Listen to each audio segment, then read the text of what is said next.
My name is Lindsey.Barfield. I'm a teacher at Saddleback High School. We're part of Santa Ana Unified in Orange County, California. This is my 15th year of teaching at the high school level. I'm excited to be here today to talk to you about special education in the art room. Our school has one of the largest special education populations within our district at the high school level. We have 4 special day classes, as well as many, many other students with special needs that are integrated within the rest of the general education classrooms. The thing that the majority of our students have in common is they're all integrated into our different elective programs, including my art classroom. My favorite population to work with, and the students that I've worked most closely with, are students that are in the mild to severe autism program. Today, we will begin by going over some of the various approaches to special needs students in the United States. Next, we will go over the various laws governing the educational rights of our special needs students in the classroom, and then we will wrap up with some tips and tricks that I have learned along the way before I share some of my students' work and how I have modified for different levels over the years within my art room. First, we will talk about the medical approach. This was the approach common until around the mid-20th century.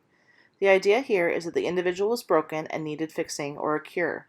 At the heart of it, the person was the problem.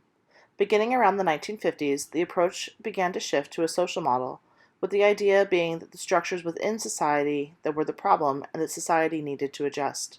The special need is just part of who the individual is, much like being tall or short. The social approach is what we are typically familiar with today in our classrooms. I found a short video on TikTok of all places that does a beautiful job explaining the social approach. Listen up, nerds, I'm going to tell you about the social model of disability. Imagine if suddenly everybody could fly.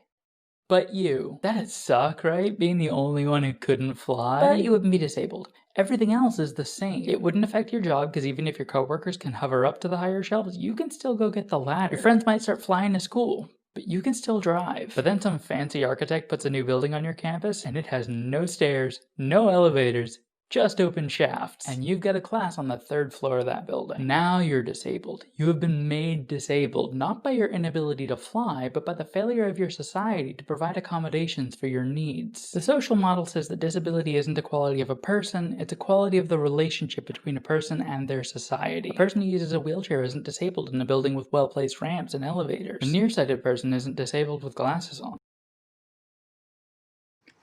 Just as our approach to disabilities have changed over the years, so has our language for talking about disabilities. While in the past we may have used identity-first language, such as referring to a student as the blind student, today we use person-first language, and you would instead refer to her as the student who is blind. Additional language to avoid is impairment language, which, by the nature of the word choice, diminishes the idea of what the person can do, such as wheelchair-bound versus a student who uses a wheelchair, or a student who suffers from epilepsy simply to a student with epilepsy. Inspiration language takes it a step further and masks the impairment language with accolades of triumph. Despite suffering from autism, nothing could hold her back, versus, as an accomplished painter, she speaks to students about her experiences as an artist with autism. Person-first language is usually the safe way to go when describing anyone by their characteristics. Our characteristics are part of who we are, but they do not define us entirely. The older man versus the old man are 2 very different statements in tone and context, and the same goes for individuals with disabilities. Their impairment does not define them. Coinciding with the medical model was the professional movement. That was the idea that doctors and other medical professionals all had the answers and they all knew best, better than the individual concerned and better than their families. Around the 1950s, things began to switch to the parent movement, and we began to see that parents often actually knew their child best and were their best advocates. Public policy began to change towards deinstitutionalization around the 1960s. With this new movement, Congress made some historical changes leading up to the passing of the Americans with Disabilities Act in 1990. Today we see a shift towards the self-determination movement. The idea here is that the individual with disabilities is their own best advocate. They need to be allowed a voice in the conversation in regards to their own life, their treatment, their care, and the ultimate goal to be an active member in the community. The biggest hurdle is the perception of a disability. Here we see a cartoon of a person in a wheelchair confined into an observation box labeled Danger Live Specimen, and the doctor's caption stating, "You know, sometimes I think he understands everything we say." Because, of course he does. Just because he doesn't have full use of his legs does not mean that his brain does not still work. And herein lies the problem. Society still views those with disabilities as somehow less than their typically able peers. Instead, I challenge us to view our students and individuals in our communities who have disabilities more like the X-Men. They are not lacking, they are just differently abled. Those individuals who are blind, for example, often report that their other senses are elevated, heightened senses of smell, touch, increased ability to hear. Because they have to rely on those senses, they become more attuned to train those abilities better than the rest of us. For individuals with autism, for example, the more that research is done, the more the experts are finding that autism itself is more a case of an autistic person's brain simply working differently than those of the neurotypical population. What we perceive as the disability that is autism is actually a complex system of coping mechanisms which are often compounded by additional disabilities such as intellectual impairments or Tourette syndrome or things like that. What I mean by a complex system of coping mechanisms is this, for example. At our school, in our conference room, the air conditioner has a vibration issue that creates an awful sound. It isn't super noticeable, but it's there. For many of our staff, it drives them nuts. They hate having meetings in there because their auditory sensory system is more sensitive than those of some of their peers. Is there something wrong with them because it bothers them? Absolutely not, but it does bother them a great deal. Now imagine that sounds like that are everywhere. You can't avoid these sounds because they're everywhere. For you, that sound is created by the hum of people talking, and at school, people are talking everywhere you go. Or it's the buzz of fluorescent lights, or the scuffing of chairs on the ground. So you develop coping mechanisms. That may present as fidgeting, rocking, humming, loss of focus, irritability, etc. And this is just one example. Autism, of course, is a spectrum. There are many ways in which it presents, but the research is finding that there are similar explanations to the additional behaviors that we observe with our autistic students. And you may be asking yourself, but Lindsey, you said to use person first language. Shouldn't you say a person with autism? Well, if we go back to the idea of the self-determination movement and we listen to those with autism, the growing movement there among autistics is that they do not feel that there is something wrong with them. There is nothing to be cured. There are only differences to understand. And autism is part of who they are. Think of it this way. If you or someone you know are of an older generation and are left-handed, at one point, society thought that left-handedness was something to be cured as well. Many of the great artists that we study and admire have the condition of synesthesia. Nothing's wrong with them, but their brain works differently as well, in a different and fascinating way. What if we started to treat our autistic students with that same respect? Let's talk about the federal laws protecting our students. The first is Section 504, or as most teachers know it, the 504 Plan. The next is the Americans with Disabilities Act, or ADA. Then we will discuss the Every Student Succeeds Act, or ESSA, and finally the Individuals with Disabilities Education Act, or IDEA. Alright, let's talk about the anti-discrimination laws in place to protect those with disabilities. The first one is Section 504, which is part of the Rehabilitation Act of 1973. It's a federal civil rights law that prohibits discrimination based on disability. It ensures that a child with a disability has an equal access to education. Section 504 requires the needs of students with disabilities to be met as adequately as the needs of their non-disabled peers. The second one is the American with Disabilities Act, better known as ADA. This one is also a civil rights law preventing discrimination in public services, accommodations, and employment. It applies to any place of public accommodation as well as state or local government, regardless of where their funding comes from. These laws broadly define a disability as a physical or mental impairment that limits one or more major life activities. Much more broad than IDEA, hence students having a 504 plan. The Every Student Succeeds Act, or ESSA, and Individuals with Disabilities Education Act, IDEA, are both laws that are tied to federal funding. The Every Student Succeeds Act funds public schools for equal opportunities for students with and without disabilities to have access to a well-rounded education, and well-rounded includes the arts. ESSA covers students who are affected by poverty, minorities, English language learners, as well as students with special needs. IDEA has 6 tenets, and those are the Individual Education Plan, or IEP, Free and Appropriate Education, or FAPE, Least Restrictive Environment, Appropriate Evaluation, Parent Participation, and Procedural Safeguards. So under IDEA, a student would have to qualify with one of these 13 disabilities. As you can see, it's a pretty specific and pretty narrow definition of disability. That's where a 504 comes into play. A student could still qualify for legal protection under the law with a 504 plan. A couple examples, I've had a student who was undergoing treatment for leukemia. She was missing probably 15 days out of each month, either for going for cancer treatment, chemotherapy, or she just wasn't feeling up to attending school. So she needed the 504 plan that would allow her to have extra time to make up her work and to stay current with what was going on. I've had other students who have had anxiety and have needed accommodations such as being able to step outside of the class and take a break when needed, or having a therapy dog in class. While a student with a 504 may not meet the requirements under IDEA to qualify the school for extra funding, they are still guaranteed under the law to have their accommodations met. Methods to help students with special needs. Most of these methods start with good teaching. That includes graphic organizers, sentence starters, manipulatives, task analysis, which is just a fancy way for saying to list the steps, differentiated instruction based on the individual student needs, as well as UDL or Universal Design Learning, which simply put is allowing for multiple ways for students to access the same content. UDL is something many of us are doing during distance learning to help meet our students where they're at in terms of prior knowledge and access to materials and resources. Here are some examples of ideas that go beyond basic good teaching to help our students with special needs. The first you see here are examples of picture schedules. These are picture schedules I put together using Bitmojis and photos of my classroom. I created these for my students from the moderate to severe autism program. I typically have about 5 students from the program in my general ed class. This is an example for starting class. Since these students are in a special day class, their program doesn't always follow the school's main bell schedule, so sometimes they come in a few minutes early or a few minutes late. As most of you know, that passing period is a crucial 5 minutes to get things flipped over from one class to the next and get everyone going.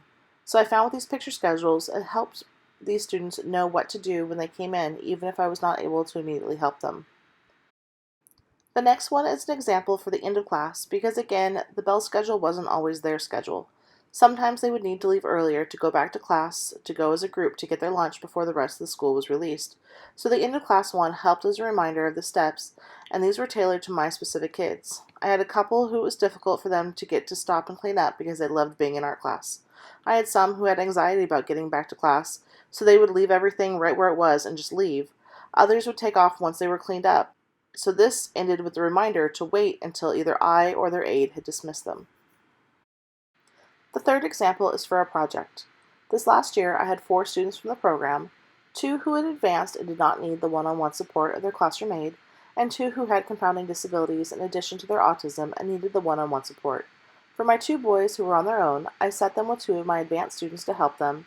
I sat them at the table closest to me, and they were generally okay.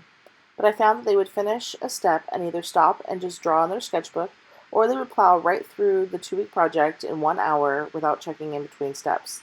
So here, this picture schedule shows them the steps and when they need to check in with me. Of course, I was checking on them throughout the period, but with 40 kids in the class, I wasn't always right there, and with the social complications of autism, they didn't know that it was okay to come and ask me when they were done or if they needed help. This schedule helped to solve those problems. The girls at their table could also ask them to show them what step they were on so they could help guide them as well. In a way, it was sort of like having me at their table without me having to be right there. I've also created some sensory bins to have in class for my students with more severe disabilities. This is a box that just has some Play-Doh, a roller, and some shaped cookie cutters.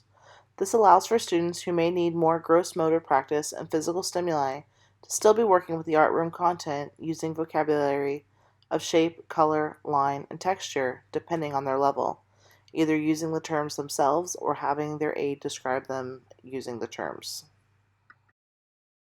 You may notice that the boxes have this sheet printed out and included in the box to show what belongs within each box, and it has the contents listed and the directions there to help the aide use the box as well.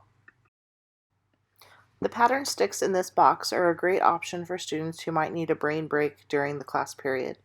This is another opportunity for students to still be able to use and practice their art room vocabulary in describing the patterns and the colors that they might see. The texture sticks are great for students who may need a tactile sensory outlet. I had a student with multiple disabilities who was largely nonverbal when he first began coming to my class. He had a habit of touching people and stroking their hair. Getting him to not touch other people's hair was a goal that the team had for him, so having this as an alternative option really worked out and still allowed for his method of self-soothing. If you don't have time or you don't want to DIY your sensory bins, you can find many options online, such as this selection that I found on Amazon for $17.99. Fidget toys like these are a great option to have for students who need extra sensory stimulation, as well as other students in your room who may have other conditions like ADD or ADHD and may just need the ability to drain off the extra energy, often for the same reasons that many of us doodle through a meeting or a phone call. Flexible seating options such as these help develop balance and coordination. If a student has trouble with balance and coordination, it may exhibit as difficulty with motor muscle planning or not knowing how to perform a physical task or in what order. They may have a lack of spatial awareness. They may have a low endurance for gross or fine motor skills like writing or cutting, things like that. They may have sensory processing issues, and they may have trouble with pencil grasp, pencil control, or pre-writing skills as well.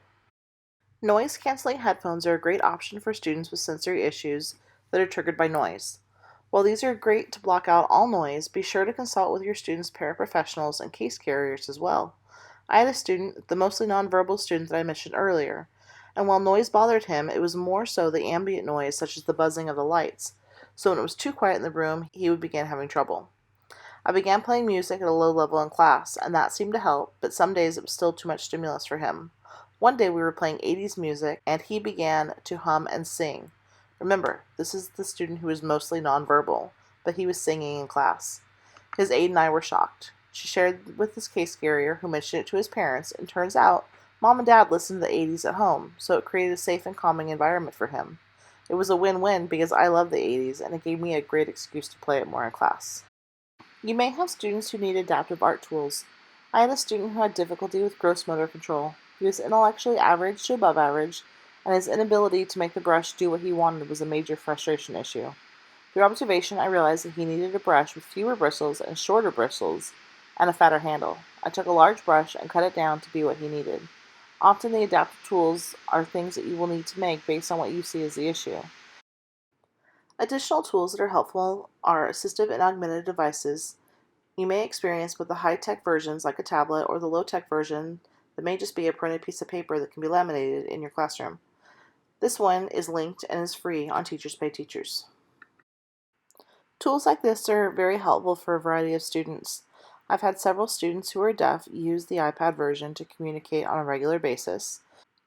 I've also had students with intellectual disabilities that may be unable to communicate verbally their ideas. However, when you use something like this, you go from response of, Jimmy, what's your favorite color? Is it red? Is it blue? Is it green? Jimmy's favorite color is green. It wouldn't matter what color I said last, he would always repeat the last color as being his favorite. But once we introduced a chart like this, then I could say, Jimmy, what's your favorite color? And he would be able to point with the box with his favorite color and have a choice and a say in the colors that he was selecting for his work. Alright, now we're going to take a look at some of my students' artwork. These first few pieces were created for an art competition called Imaginology, which is hosted by the Orange County Fairgrounds. I specifically selected this competition for my students because it had a variety of categories for individuals with special needs, as well as options for my general education students. And it was an opportunity for every single student to have their work displayed, and for my special needs students' work to be displayed right alongside their general ed peers. These same students, after participating in the art competition, had a newfound confidence and a newly discovered interest in making 3D art forms. Next, they each selected an animal that represented them and created a mask. Parents from their classes donated various materials to be used to create the texture for their animal masks. For this project, the rest of the class were creating self-portraits using contour line drawings, using the grid method as a foundation for their paintings. To modify for my special needs students, we first reviewed what contour lines were, and I had them practice drawing the contour lines on faces we found in magazines. Once they had that down, we took photos of each student, and they drew the contour lines on their own photos. They then took those and traced their lines in Sharpie onto a transparency, and then again from the transparency to their paper using the light box. Then, instead of paint, which color mixing was going to be too much to add in here, they created a mosaic collage using found color from magazines and had the option to include additional collaged images that represented themselves. At the end, the student chose if they wanted to use their transparency overlay on top of their collage or leave it as it was. My general ed kids were kind of bummed that they hadn't got to do this instead because we all loved how they turned out. My students from the special day program are integrated into my level 2 class. I found this works best because I have a smaller class size. I have students who I can start on something and have work independently while I work with our special needs students. And I have students who are typically older and generally more understanding and inclusive towards our students with special needs. Here we're doing a color mixing activity where we started mixing colors using Play-Doh in different proportions to see what happened. We did this as a lead up to color mixing with paint. It created a tactile experience that allowed for the physical manipulation of color prior to introducing paint. Here you see us out as a whole class drawing from observation. The Gen Ed students were working on a perspective landscape drawn from observation around campus, and our special needs students did the same project, just minus the perspective. Of course, the majority of the special needs students in my room are not from the special day classes. They're integrated into the general education setting, and for most you would not know there was any issue without reading their IEP, or after some time getting to know them and their individual differences. For the majority of your special education students, this is where good teaching comes in. This is where the scaffolding, the task analysis, sentence starters, graphic organizers, and differentiated instruction come into play. But another tool in our tool belt is UDL, or Universal Design Learning. It seems to be the latest buzzword, but most of us are doing it already. In this photo, we were learning about architecture. We read about architecture. We did graphic organizers about architecture. We built structures to show what we had learned about construction techniques. We watched videos, discussed images, created timelines, observed architecture by drawing buildings in our community. UDL is about choice and allowing for students to have multiple ways to demonstrate their understanding of the learning objectives. In this photo, yes, there are 2 special needs students in the group. There's also a football player who missed a lot of class time for games, and there are 2 ELL students who need additional support, and one of my top artists who can get lost in his ideas. Yes, I listed 6 different profiles. Yes, there are only 4 people. But just like students fill different profiles, our teaching has to allow for all of them. As we wrap up, I'd like to leave you with this. This is a drawing of my school by one of our special needs students. Just because a student is labeled as special needs, please do not make judgments about their capabilities before you see for yourself. Just because a student struggles in math or English, or they struggle with time management or organization, it does not mean that they cannot soar in your class. This student went on the following year to be one of 2 of my students with special needs to complete the AP portfolio. For those that have any experience with the AP portfolio, you know what an accomplishment this is for any student. But for these students, it was huge. Not only for them, but for me and their case carrier and their counselors and their parents. They never thought they would get to be in an AP class, but they did it. Keep your expectations high, but don't forget to build them stairs to get there. Thank you.